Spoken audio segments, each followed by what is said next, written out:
السلام علیکم ورحمۃ اللہ وبرکاتہ۔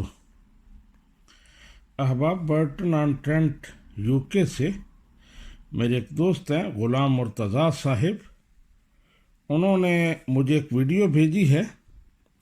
وہ ویڈیو آپ بھی دیکھیں، پھر اس پر تبصرہ کرتے ہیں۔ خان صاحب، آپ کو بے شمار مرتبہ آپ سے مذہبی طبقہ ہاتھ جوڑ کے گزارش کر چکا، پاکستان کا مذہبی طبقہ آپ کے ساتھ۔ پورے پاکستان میں ایک بھی مذہبی جماعت نہیں ہے، ایک بھی معتمد پاکستان کا عالم آپ کے ساتھ نہیں۔ کیوں؟ اس کی وجوہات ہیں۔ اس کی وجہ آپ کا لاؤبالی پن اور آپ کی غیر محتاط گفتگو اور آپ کا طرز تخاطب اور آپ کا طرز تکلم۔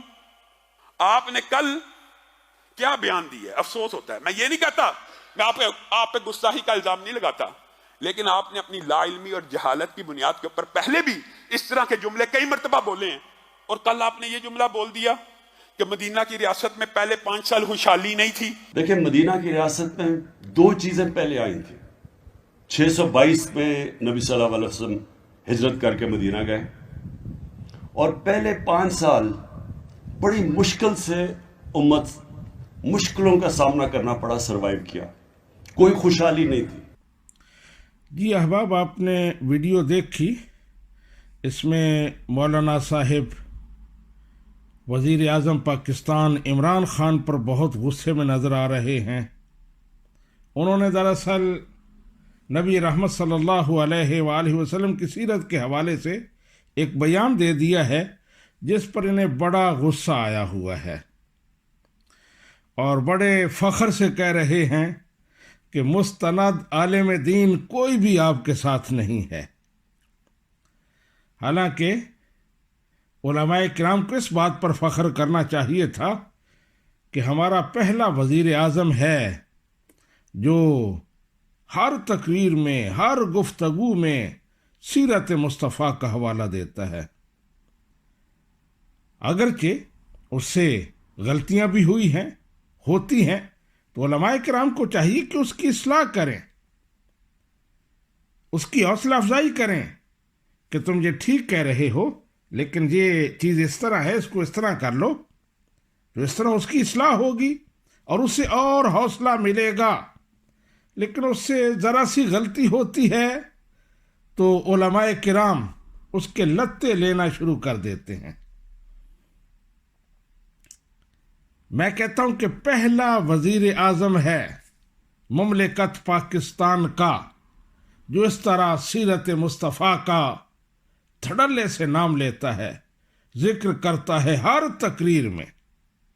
کوئی اس کی تقریر ایسی نہیں ہوتی جو سیرت مصطفیٰ کے حوالوں سے خالی ہو۔ پھر ناموس رسالت کا مسئلہ جس قوت کے ساتھ اس نے اٹھایا ہے، اور ہر پلیٹ فارم پر بغیر کسی مصلحت کے، وہ UN کا پلیٹ فارم ہو یا کسی اور بڑا پلیٹ فارم پر، ہر جگہ پر اس نے بڑی قوت کے ساتھ ناموس رسالت کا مسئلہ اٹھایا ہے، اور پھر اس کے اثرات بھی آ رہے ہیں۔ ابھی پچھلے دنوں پیوٹن جو روس کا صدر ہے، اس نے ناموس رسالت کے حق میں بہت بڑا بیان دیا۔ دوسرے کینیڈا کے وزیر اعظم نے بہت بڑا بیان دیا۔ بڑی مضبوط آوازیں ہیں جو ناموس رسالت کے حق میں اٹھیں۔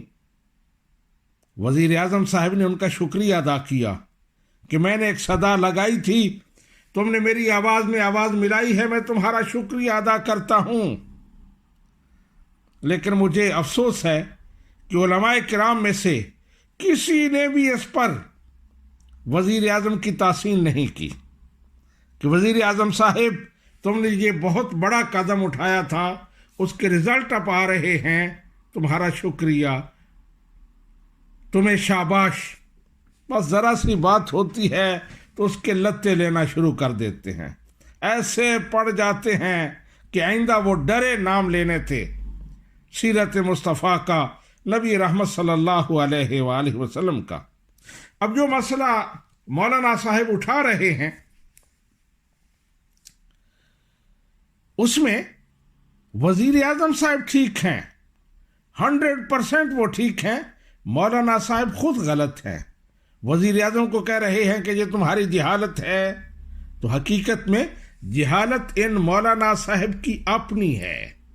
یہ حقیقت ہے کہ مدینہ شریف میں جب رسول اللہ صلی اللہ علیہ وآلہ وسلم تشریف لے گئے تھے تو پہلے 5-6 سال تک خوشحالی نہیں تھی، حتیٰ کہ غزوہ خیبر تک احادیث میں ملتا ہے کہ خوشحالی نہیں تھی، جو غالباً 7 ہجری میں وقوع پذیر ہوا ہے۔ میں چند حوالے پیش کرتا ہوں احادیث کے۔ ترمذی شریف کی حدیث ہے 2371، اس میں ہے کہ حضرت ابو طلحہ نبی رحمت صلی اللہ علیہ وآلہ وسلم کی بارگاہ میں آتے ہیں، کہتے ہیں فشکونا الجوع الی رسول اللہ صلی اللہ علیہ وسلم، ہم نے رسول اللہ صلی اللہ علیہ وآلہ وسلم کی بارگاہ میں بھوک کی شکایت کی، اور اپنے پیٹ سے کپڑا اٹھایا تو وہاں ایک پتھر بندھا ہوا تھا۔ نبی رحمت صلی اللہ علیہ وآلہ وسلم نے اپنے پیٹ مبارک سے کپڑا اٹھایا تو وہاں 2 پتھر بندھے ہوئے تھے۔ تو نبی رحمت صلی اللہ علیہ وآلہ وسلم نے صحابہ اکرام کو حوصلہ دیا کہ صرف تم بھوک سے نڈھال نہیں ہو، میری بھی یہی کیفیت ہے۔ تو یہ غزوہ خندق کے موقع پر بات تھی، یہ حالت تھی۔ مدینہ شریف کے اندر تھے صحابہ کرام، لیکن بھوک کی وجہ سے نڈھال تھے۔ دوسرا واقعہ غزوہ خندق کا ہی ہے۔ حضرت جابر بن عبداللہ جب نبی رحمت صلی اللہ علیہ وآلہ وسلم کو بھوک سے نڈھال دیکھتے ہیں، صحابہ کرام کو دیکھتے ہیں، تو گھر جاتے ہیں، اپنی وائف سے پوچھتے ہیں کہ گھر میں کوئی کھانے کی چیز ہے؟ تو وائف بتاتی ہے کہ 1 سا جو ہیں اور 1 چھوٹا سا میمنہ ہے۔ تو وہ کہتے ہیں کہ تم جو کا آٹا بناؤ، میں میمنہ ذبح کرتا ہوں، اور نبی رحمت صلی اللہ علیہ وآلہ وسلم کو دعوت دیتے ہیں، آپ کو کھانا کھلاتے ہیں۔ آٹا بناتے ہیں، میمنہ ذبح کرتے ہیں۔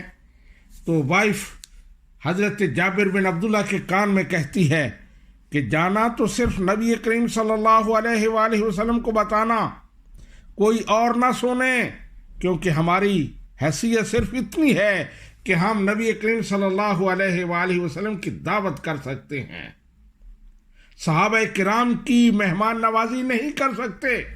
حضرت جابر بن عبداللہ جاتے ہیں، خفیہ طور پر نبی رحمت صلی اللہ علیہ وآلہ وسلم کو بتاتے ہیں، لیکن نبی رحمت صلی اللہ علیہ وآلہ وسلم اعلان کر دیتے ہیں کہ صحابہ، آج تمہارے بھائی جابر نے تمہاری دعوت کی ہے، چلو سارے۔ 1000 کے لگ بھگ صحابہ کرام تھے۔ جب جابر بن عبداللہ یہ دیکھتے ہیں تو دوڑے دوڑے گھر جاتے ہیں، اپنی وائف کو بتاتے ہیں کہ تمام صحابہ کرام آ رہے ہیں۔ تو وائف کہتی ہے کہ تم روکا تھا، تم نے اعلان کیوں کیا؟ بتاتے ہیں کہ میں نے تو پوری احتیاط کی تھی، لیکن نبی رحمت صلی اللہ علیہ وآلہ وسلم نے اعلان کر دیا۔ تو پھر وائف مطمئن ہو جاتی ہیں، کہتے ہیں جنہوں نے بلایا ہے وہ ان کی مہمان نوازی بھی کر لیں گے۔ نبی کریم صلی اللہ علیہ وآلہ وسلم تشریف لے جاتے ہیں، اپنا لعاب دہن آٹے میں اور سالن میں ڈالتے ہیں اور فرماتے ہیں روٹیاں پکاتے جاؤ اور سالن ہنڈیا یہ چولہے پر رہے، اور اس سے سالن ڈالتے جاؤ اور کھلاتے جاؤ۔ پھر کہتے ہیں کہ 1000 کے لگ بھگ بندہ وہاں سے کھانا کھاتا ہے، کھانے میں اتنی برکت ہوتی ہے کہ اس میں کوئی کمی نہیں آتی۔ تو اگر خوشحالی ہوتی تو یہ واقعہ پیش نہ آتا۔ اور علماء کرام خود بیان کرتے ہیں یہ واقعات کس طرح بھوک کی وجہ سے پتھر باندھے ہوئے تھے۔ آپ بیان کریں تو ٹھیک ہے، تو وزیر اعظم نے کہہ دیا تو غلطی ہو گئی ہے۔